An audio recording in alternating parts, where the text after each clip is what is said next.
Bapak, Ibu, Saudara, remaja, pemuda, anak-anak GKJ Karanganyar yang terkasih dalam Kristus, selamat pagi, Shalom. Pada pagi hari ini kita masih diberi kesempatan untuk beribadah dari rumah kita masing-masing bersama keluarga kita masing-masing. Meskipun kita terpisah tempat karena kita ada di rumah masing-masing, marilah jarak jangan menjadi penghalang bagi kita untuk beribadah bersama sebagai anggota tubuh Kristus. Marilah kita berhimpun melalui ibadah Minggu Paskah yang kedua ini, meneguhkan keyakinan dan panggilan bahwa Kristus sungguh sudah bangkit dan kita diutus menjadi saksi kebangkitannya.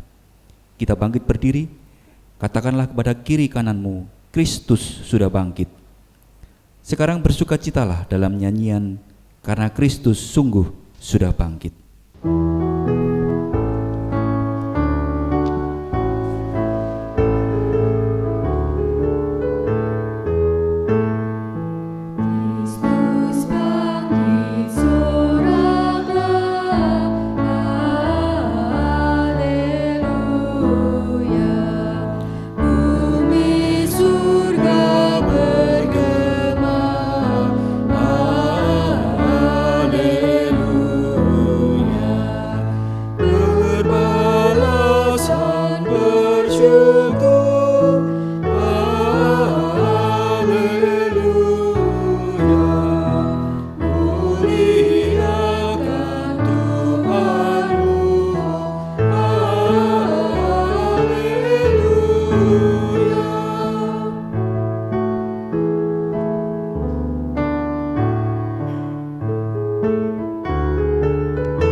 Pertolongan kita adalah di dalam nama Tuhan, pencipta langit dan bumi.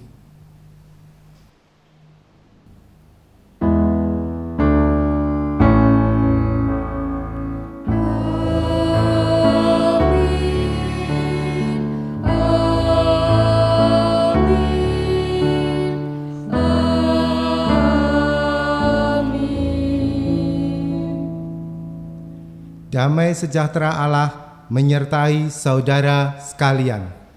Menyertai saudara juga. Haleluya.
Jemaat kami persilahkan duduk. Jemaat kekasih Tuhan, kita percaya bahwa Kristus sudah bangkit. Kuasa maut telah dikalahkan sehingga kita yang menjadi tebusannya beroleh keselamatan berupa hidup kekal dalam kemuliaan surga. Namun demikian, kepercayaan itu ternyata belum mewujud secara sempurna melalui tindakan dan ucapan dalam hidup sehari-hari. Alih-alih bersyukur dengan hidup kudus seturut firman-Nya sebagai kesaksian, kita justru seringkali berbuat dosa dengan melanggar firman Tuhan. Mari kita mengaku dosa dan memohon pengampunan-Nya di muka Tuhan Yesus.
Kita akan menerima berita anugerah.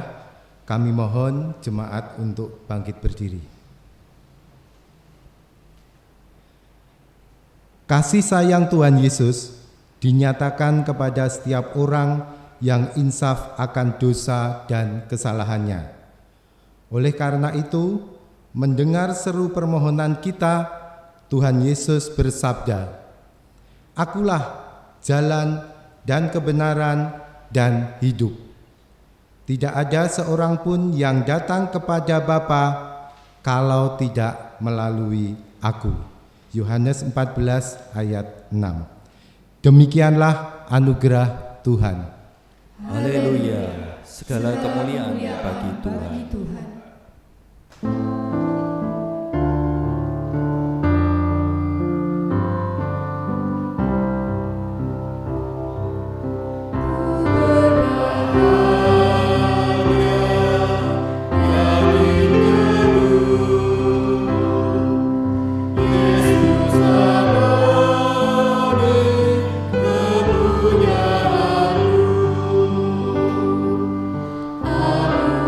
Aku warisnya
Jemaat kami persilahkan untuk duduk. Sebelum menerima firman Tuhan, marilah kita masuk dalam doa. Ya Tuhan, pada saat ini kami mengucap syukur, kami boleh memuji dan memuliakan nama-Mu. Sebentar lagi ya Tuhan, kami akan mendengarkan firman-Mu. Bukalah pintu hati kami, agar kami boleh menerima firman-Mu, merenungkannya dan melakukannya dalam kehidupan kami sehari-hari. Dan biarlah firman-Mu menjadi pelita dalam setiap langkah kami. Kami sambut firman-Mu hanya di dalam nama Tuhan Yesus Kristus. Amin.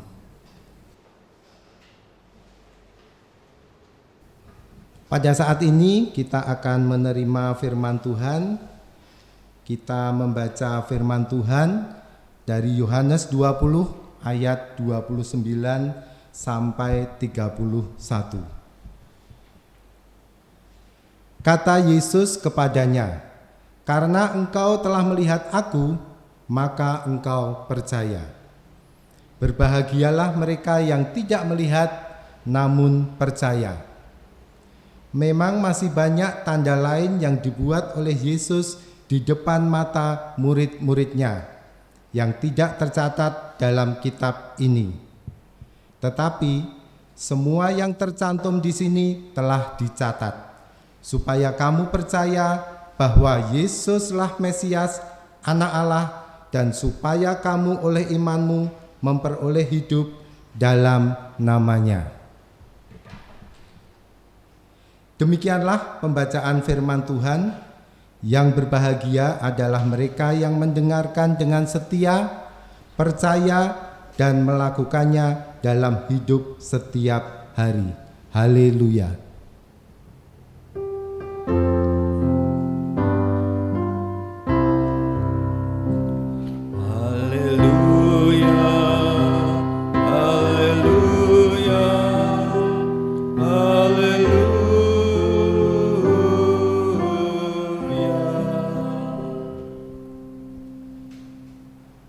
Bapak, Ibu, Saudara, dan anak-anak yang terkasih dalam Tuhan Yesus Kristus,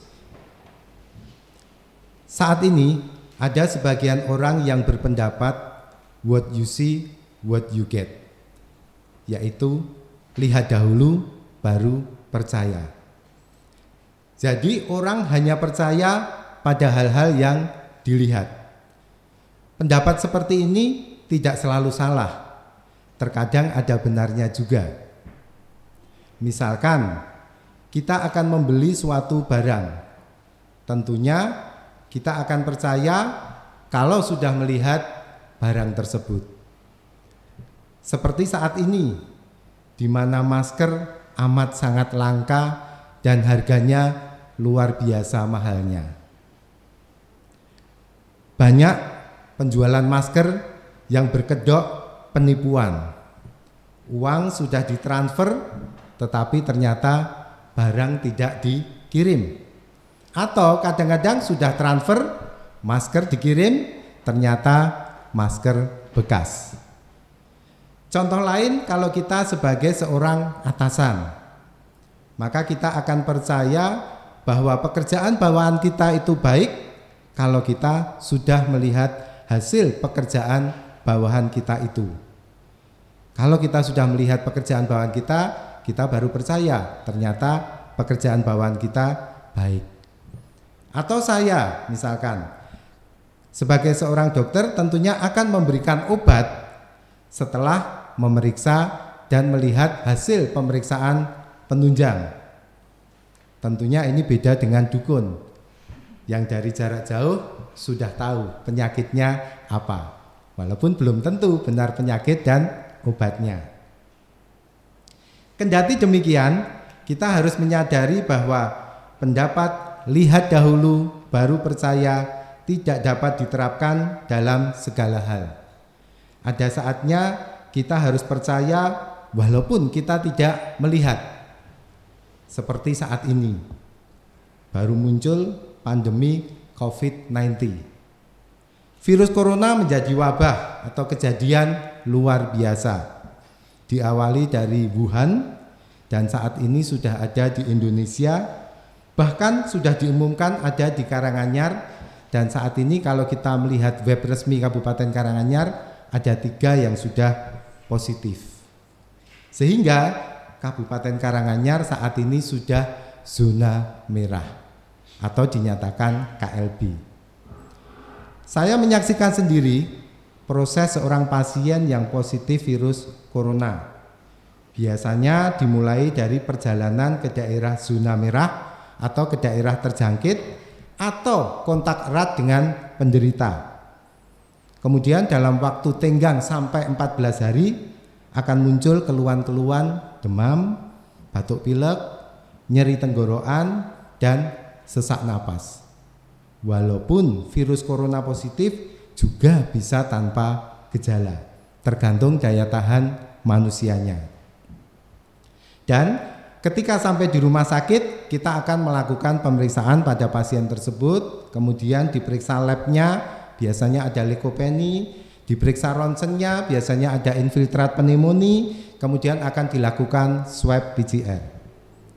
Kita, tenaga medis, akhirnya bisa memastikan bahwa pasien ini positif terinfeksi virus corona.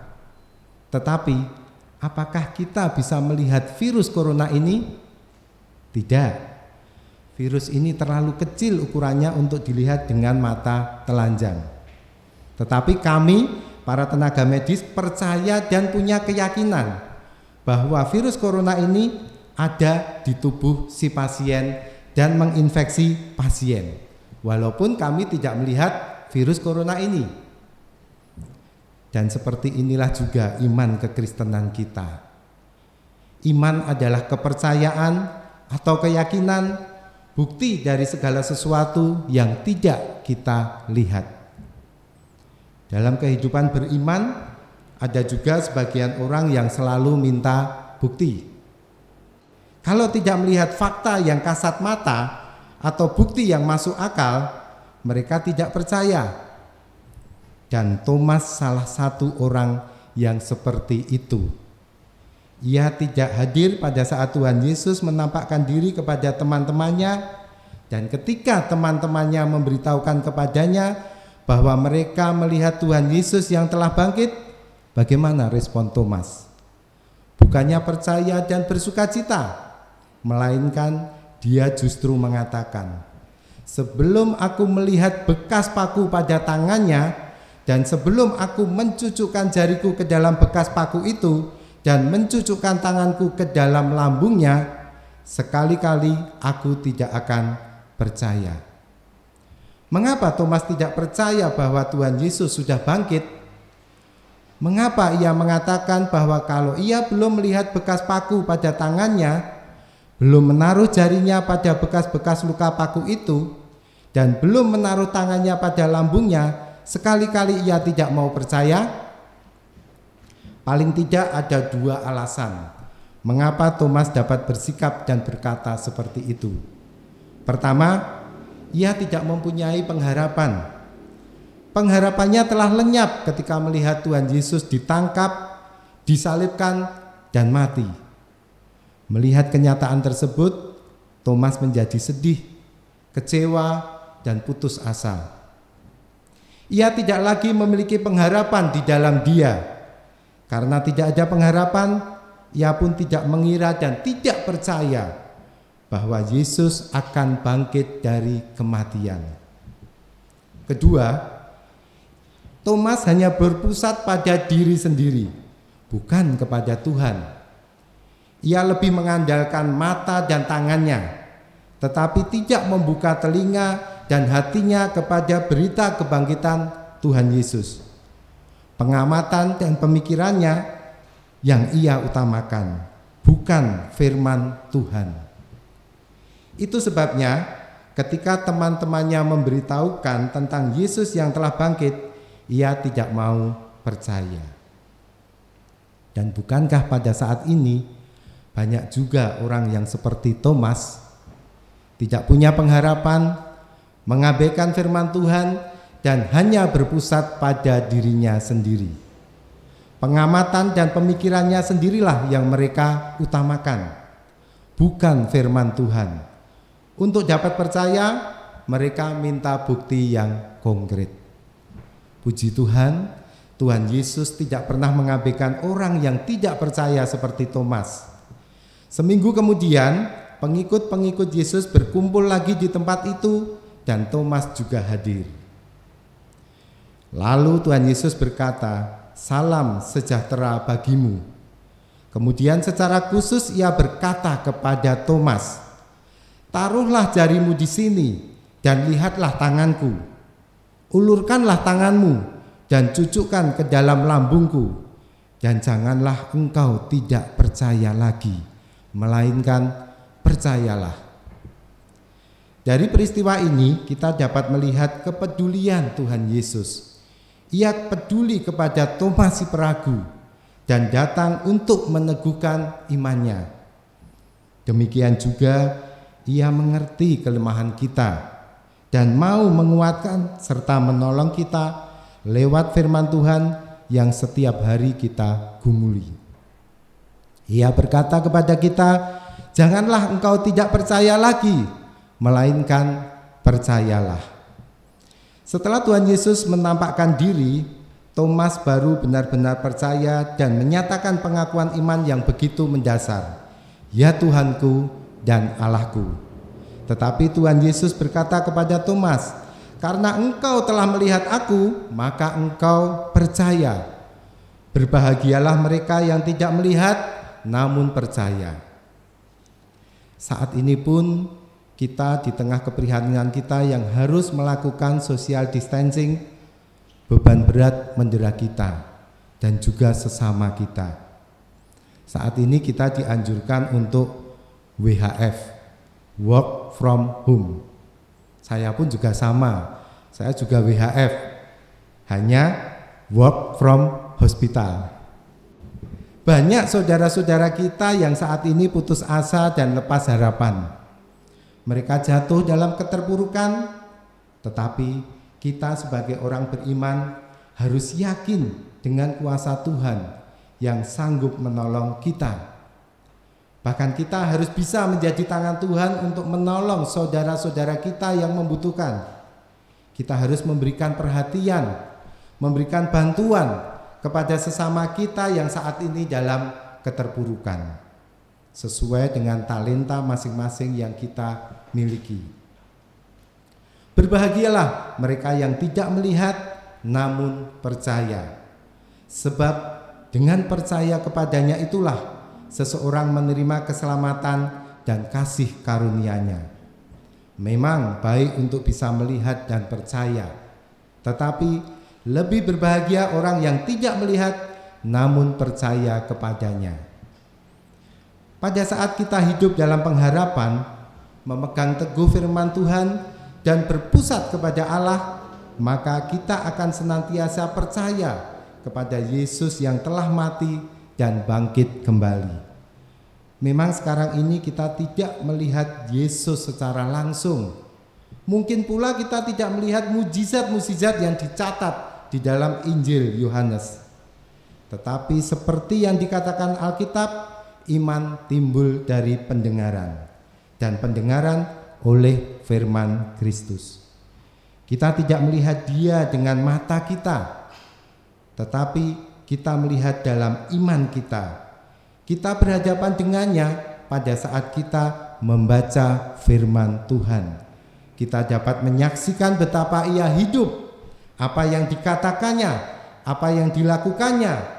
Dengan demikian, iman percaya kita akan diteguhkan, ditumbuhkan, dan disegarkan.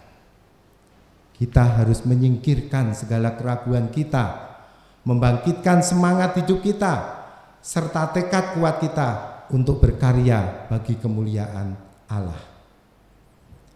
Orang yang tidak melihat namun percaya kepadanya sungguh berbahagia. Apakah saudara termasuk orang yang berbahagia itu? Kiranya firman Tuhan ini menjadi berkat bagi kita sekalian dan menguatkan kita untuk bersaksi. Amin.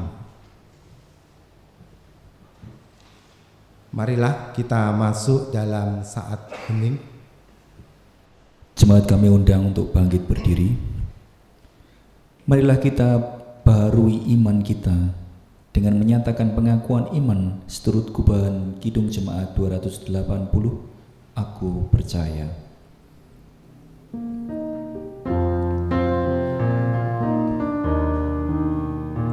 Aku percaya Allah yang kekal, yang oleh sabda kita kenal, Bapa pencipta alam semesta, yang mengasihi manusia. Aku percaya Putra Tunggal yang disalibkan di Golgota, yang dari kubur bangkit dan menang, naik ke surga dalam terang. Aku percaya pada Roh Kudus yang mendiami kita terus. Aku percaya gereja yang besar, menjadi suci di dalamnya. Jemaat kami persilakan duduk.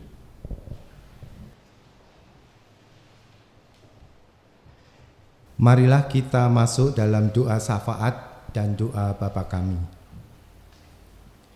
Allah Bapa yang bertahta di kerajaan surga yang mulia, Allah yang penuh kuasa, yang selalu melimpahkan kasih karunia dalam setiap langkah kehidupan kami. Kami bersyukur karena Engkau perkenankan kami untuk memuji dan memuliakan nama-Mu. Terima kasih kami telah boleh mendengarkan sebagian dari firman-Mu. Biarlah firman-Mu ini dapat tertanam dalam hati kami dan menjadi pegangan dalam hidup kami serta menguatkan iman kami. Terima kasih juga ya Tuhan, karena di tengah keprihatinan karena wabah coronavirus ini, Engkau tetap menyertai dan memberkati kehidupan kami. Engkau juga selalu hadir menolong kami di dalam setiap pergumulan hidup kami. Kami berdoa untuk setiap keluarga di GKJ Karanganyar. Berkati keluarga-keluarga kami, agar kami senantiasa memperoleh damai sejahtera, dan kami sekeluarga boleh saling mengasihi satu dengan yang lain. Kami juga berdoa untuk GKJ Karanganyar tercinta, kiranya Tuhan selalu memberkati semua jemaat, memberkati Bapak Pendeta kami beserta keluarga, para majelis, semua komisi, dan semua pelayan Tuhan di gereja ini. Tak lupa kami berdoa untuk saudara-saudara kami yang saat ini sedang terbaring sakit. Jamah mereka ya Tuhan, dan kiranya Engkau memberikan kesembuhan yang sempurna bagi mereka. Untuk anak-anak kami yang saat ini sedang menempuh jenjang pendidikan, kiranya Tuhan memberikan ketekunan dan kepandian kepada mereka, agar mereka bisa mengikuti semua proses pendidikan dengan baik, walaupun mereka harus belajar dari rumah. Juga untuk anak-anak kami yang sedang mencari jodoh, kiranya Tuhan menolong memberikan pasangan yang seiman dan terbaik bagi anak-anak kami. Untuk anak-anak kami yang sedang mencari jenjang pendidikan, kiranya Tuhan menolong mereka mendapatkan jenjang pendidikan yang sesuai dengan yang dicita-citakan. Kami juga berdoa untuk bangsa Indonesia tercinta, kiranya Tuhan selalu memberkati semua pemimpin kami, dari jajaran tertinggi sampai yang terendah, dan memberikan kedamaian di negeri kami tercinta ini. Masih banyak ya Tuhan permohonan yang ingin kami sampaikan, tetapi kami yakin Tuhan sudah mengetahui setiap pergumulan hidup kami. Tuhan akan selalu hadir menolong setiap langkah kami. Semua doa permohonan kami ini kami landaskan hanya di dalam nama Putra-Mu yang tunggal, Tuhan kami Yesus Kristus, yang sudah mengajar kami berdoa. Bapa kami yang di surga, dikuduskanlah nama-Mu, datanglah kerajaan-Mu, jadilah kehendak-Mu di bumi seperti di surga. Berikanlah kami pada hari ini makanan kami yang secukupnya, dan ampunilah kesalahan kami, seperti kami juga mengampuni orang yang bersalah kepada kami. Dan janganlah membawa kami ke dalam pencobaan, tetapi lepaskanlah kami daripada yang jahat. karena Engkaulah yang punya kerajaan dan kuasa dan kemuliaan sampai selama-lamanya. Amin. Jemaat yang dikasihi Tuhan, kasih Allah nyata dalam kehidupan kita. Oleh karena itu, marilah kita memberikan persembahan syukur untuk memuliakan Allah. Firman Tuhan dalam Mazmur 96 ayat 8 dan 9 menjadi dasar persembahan kita. Berilah kepada Tuhan kemuliaan namanya, bawalah persembahan dan masuklah ke pelatarannya. Sujudlah menyembah kepada Tuhan dengan perhiasan kekudusan. Gemetarlah di hadapannya, hai segenap bumi.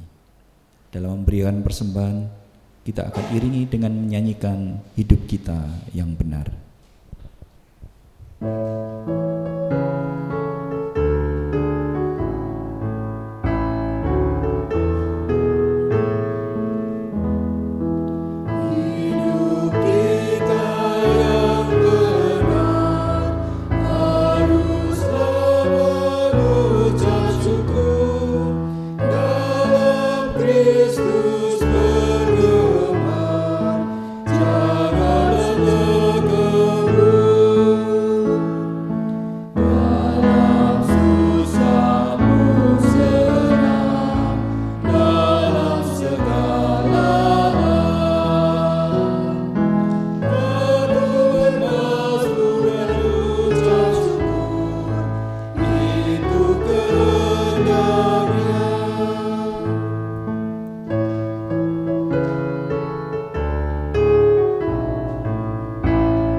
Jemaat kami undang bangkit berdiri.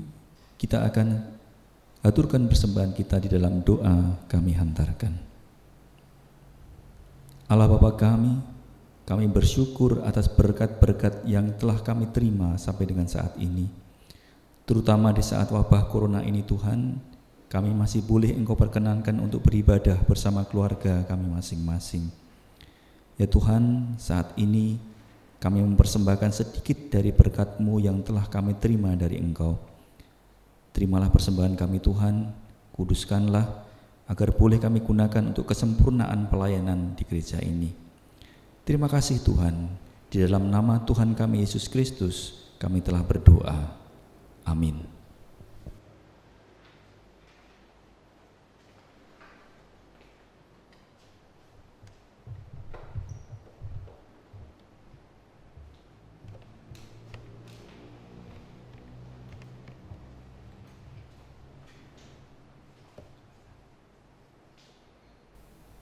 Jemaat yang dikasihi Tuhan, Tuhan Yesus sudah bangkit. Melalui pengalaman iman sehari-hari, kita menyaksikan karyanya yang membawa damai sejahtera. Oleh karena itu, mari tuturkan pengalaman hidup kita bersama Tuhan Yesus yang telah bangkit melalui cerita mulia bagi dunia.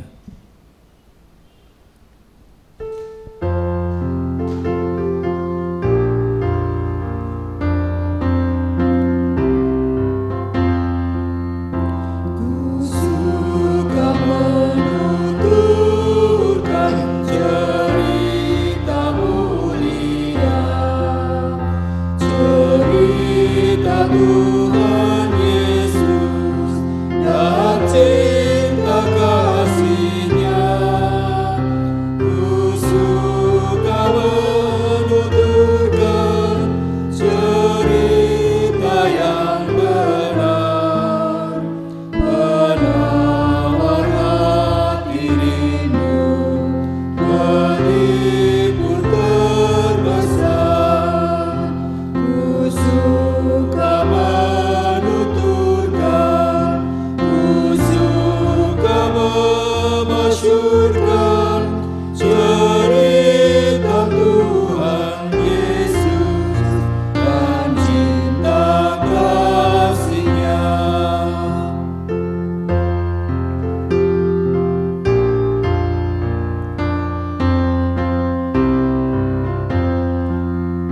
Ku suka menuturkan cerita mulia yang sungguh melebihi impian dunia. Ku suka menuturkan semua padamu, sebab cerita itu membawa selamatku. Ku suka menuturkan, ku suka memasyurkan cerita Tuhan Yesus dan cinta kasih-Nya. Marilah kita menerima berkat Tuhan. Lanjutkanlah ibadahmu dengan ibadah kehidupan, dan terimalah berkat Tuhan. Kasih karunia dan damai sejahtera dari Tuhan Yesus Kristus, kasih Allah Bapa, dan persekutuan Roh Kudus menyertai saudara sekalian. Amin.